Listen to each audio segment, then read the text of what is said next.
গাড়িটা অনেক বেশি ময়লা হয়ে গেছে। যাই হোক, তোমার চাকরিটা আজকে ফাইনাল হয়ে গেলে ভালোই হবে। আরে এটা কে? আচ্ছা তুমি দাঁড়াও, আমি 1 মিনিট আসতেছি। ওকে ডান। যাই হোক, ওর সাথে যে একটু কথা বলি। আরে ময়না তুমি? তুমি কি জানো, আমি ভাবছিলাম যে তোমার সাথে রিলেশন ভেঙে আমি বড় একটা ভুল করছি। ময়না তুমি কথাবার্তা একটু সাবধান করে বলো। এলাকায় থাকতে তো ভালোই পাম্পটি মারছিলি, তুই আমার ভালোবাসো, সেইটা করিস ওইটা করিস। এখন এখন কি করতেছিস তুই? শোন, তোকে একটা কথা বলি, দেখ পিছনে আমার বয়ফ্রেন্ড কত হ্যান্ডসাম, আর জানিস তোর থেকেও না ওর চেহারাটা অনেক সুন্দর। আর একটা কথা শোন, ওর আজকে বড় একটা কোম্পানিতে ইন্টারভিউ দেওয়ার কথা, আর ওর স্যালারি কত জানিস? 2 লাখ টাকা। আর শোন, আমার বয়ফ্রেন্ডের যদি জবটা হয়ে যায় তাহলে আমরা এরকম একটা গাড়ি কিনবো, আর গাড়ি কিনে তোকে সেই গাড়ির ড্রাইভার বানাবো। তখন তোকে রাস্তাঘাটে গাড়ি পরিষ্কার করতে হবে না। আর শোন, তুই এই গাড়িগুলো মুছে যে কয় টাকা পাস না, ওর থেকে বেশি টাকা আমি তোকে দিব, যেহেতু তুই আমার এক্স বয়ফ্রেন্ড ছিলি। এটা তো আমার দায়িত্ব একটা। কি ব্যাপার, আমার তো লেট হয়ে যাচ্ছে, ময়নার এত সময় লাগতেছে কেন? আরে বেবি যাবা না তুমি? আমার তো ইন্টারভিউ লেট হয়ে যাচ্ছে। বেবি 2টা মিনিট দাঁড়াও, আমি আসতেছি। আর শোন, ভালোভাবে ভেবে চিন্তে বলিস আমাদের কাজটা করবি কিনা, ঠিক আছে? তাহলে আমি গেলাম।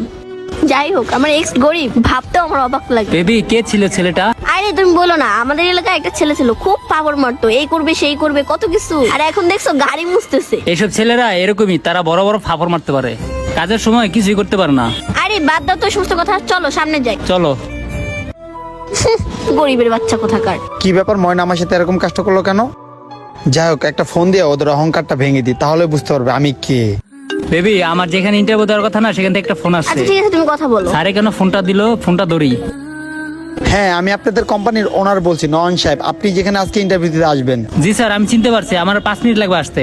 আপনার ইন্টারভিউ ক্যান্সেল হয়ে গেছে গা। স্যার এটা কি বললো? আচ্ছা বেবি তুমি একটু দাঁড়াও, আমি আসতেছি। স্যারকে একটা প্রশ্ন করি, স্যার আমার ইন্টারভিউটা কেন ক্যান্সেল করলেন? ওই জবটা আমরা অন্য কাউকে দিয়ে দিছি। স্যার ওই জবটা তো আমার ছিল, আপনি অন্য কাউকে কেন দিলেন?